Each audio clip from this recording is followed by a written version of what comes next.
আজকে আমার কমেন্ট সেকশনে পাওয়া একটি গুরুত্বপূর্ণ কমেন্ট আপনাদের সামনে তুলে ধরে সেটাকে বিস্তারিত আমি আলোচনা করব।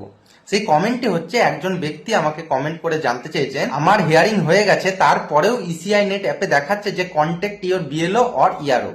এইরকম কেন দেখাচ্ছে? এই ক্ষেত্রে আপনাদের জানিয়ে রাখবো, আপনারা হিয়ারিং এ উপস্থিত হওয়ার পর এবং প্রয়োজনীয় নথিপত্র জমা করার পর এইআরও সাহেব যিনি হিয়ারিং নিচ্ছেন তাদের ক্ষেত্রে অনেকটা দীর্ঘ প্রসেস পড়ে থাকে। কি প্রসেস চলুন একটু শর্টে জেনে নিই। প্রথমত, যেদিন আপনারা হিয়ারিং এ উপস্থিত হচ্ছেন তখন আপনার একটি ছবি তোলা হচ্ছে এবং একটি অ্যাটেন্ডেন্স নেওয়া হচ্ছে।